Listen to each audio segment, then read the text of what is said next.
Hello, grade threes, and welcome to your social studies lesson for today. With social studies this week, I'm going to split the lesson into two and then save a activity and revision session for when we have that in week 15. But for now, I'm going to complete the social studies curriculum with the last lesson, which is lesson 6. And this will basically be split into two parts. So I'm going to do it in two parts. First, I'm going to do one half of the lesson, and then I'll do another half of the lesson. This is due to the fact that the lesson is quite long and there's quite a lot of facts and a lot of details in which we need to discuss. And it's quite interesting as well because it's about inventors and about how people contribute to communities and things like that. So I'm going to go ahead and bring up the book for us. And we are currently starting on page number 91 with lesson 6, and it is called community development. So as before, I'm not going to read every single line on the page. I'm basically just going to summarize it for you, go through the keywords, and also through some examples and things that are relative and relevant to us in today's life. So with community development, we are going to speak about certain inventors and scientists that have improved certain things or invented certain things that have made life easier for us in today's life, whereby we have advanced on basic inventions that were invented quite a long time ago. So I'm going to go ahead and start. So it says many scientists and inventors have changed our lives with their discoveries and inventions. So we know that certain inventions have changed our lives. In very long time ago, people invented the wheel, and wheels are everywhere today. Wheels on cars, bicycles, wheels in toys, wheels in machinery and things like that. And just imagine there were no wheels in the world today. Imagine it was never invented. We would never have the luxury of driving in a car that has wheels. We would never have the luxury of driving or riding a bicycle that operates on wheels. So it is extremely important to acknowledge these inventors and for the work that they did. So the very first inventor that we are going to discuss is Hassan ibn Haytham. He was a scientist who lived over 1,000 years ago, which is a very long time ago. And he was born in Basra in Iraq, and he was very interested in optics. Optics has got to do with the eyes, seeing. Optics has got to do with binoculars, things that you use to see far, spectacles for those of us who wear spectacles like me.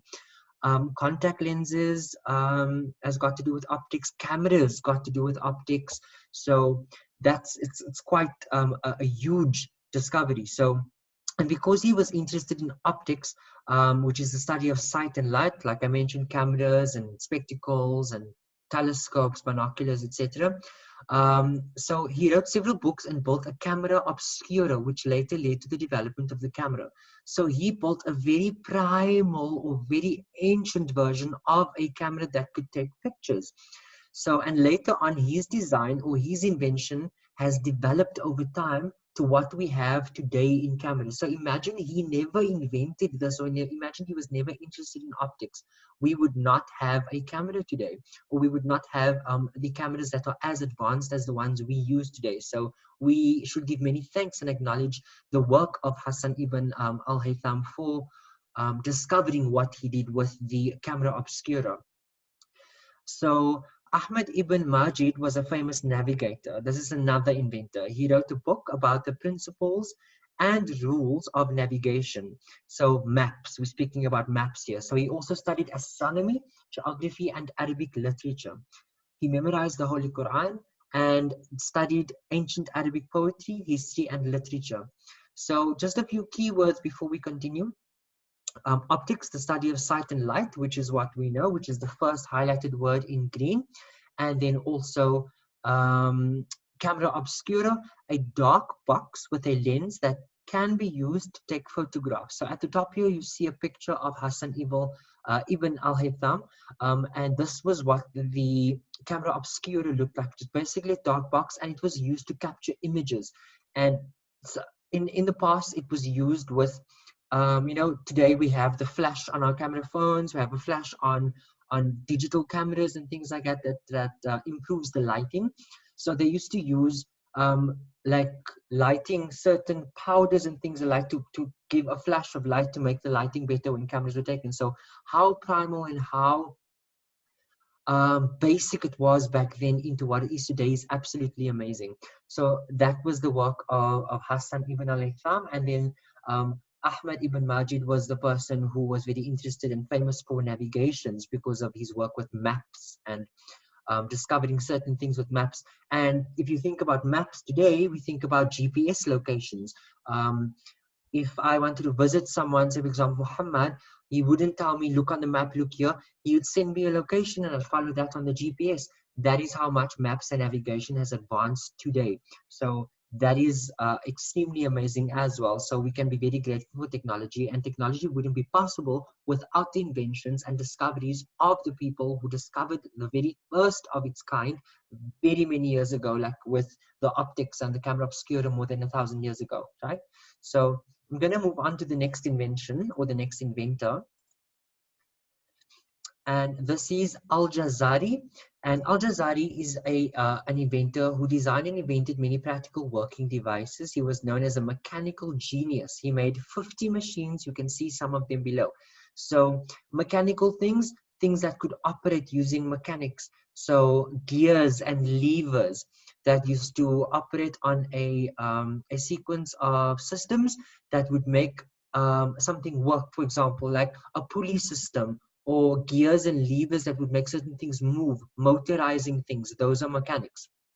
So the very first picture that Al-Jazari designed was a water lifting device. Notice here are some gears on here and over here, where that moves to lift water out of the river or the pond, and it moves up, and then it throws the water into a little gully at the top, which pushes the water somewhere else, which is quite awesome. Then we have a mechanical boat for entertaining royal guests. So you can see at the bottom of the boat, there's some mechanics, also some gears and some motors that make the boat move without having to row the boat actually. And then Al-Jazari had an elephant clock as well, which moved to show the time instead of having to use a sundial. So this is quite amazing as well. If you think about the water lifting system, we have advanced plumbing today where we can open a tap and water would come out. And this was basically how water moved in the past, like very many years ago, thousands of years ago. But today we open a tap and things get moved through pipes that has pressurized system that works with hydraulics and things like that to push water through our taps. So if it wasn't for this discovery or this invention, our systems would not have been advanced in plumbing today. So also this motorized system in a boat also was the start of something great, whereby we have ships and boats and things that move, speedboats, jet skis, cars, all work with motorized systems that make it move. And if it wasn't for this discovery invention, we would not have advanced as far as we did with the mechanics today. So Al-Jazari also wrote the Book of Knowledge of ingenious mechanical devices. It gave instructions for making his inventions with painted illustrations. Many of his ideas, methods, designs, and mechanisms are still used today. So as I mentioned before, if it wasn't for Al-Jazari or these ancient inventors, our technology wouldn't have advanced as far as it did today. So like it mentions here, his methods, designs, and mechanisms are still used today. So his basic model of design is still used in systems today and mechanics today, which is quite amazing. Just a highlighted word on this page as well, which is known as illustrations.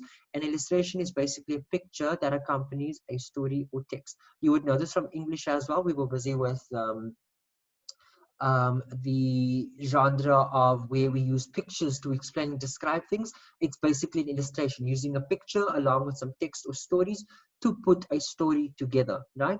So we are going to end off here today, and we'll do the next page with the next lesson, as well as with an activity as well that will further our knowledge in discoveries and processes in terms of inventors and things like that. So we'll stop that there for today. I will see you with the next lesson. Thank you so much for tuning in. Bye-bye.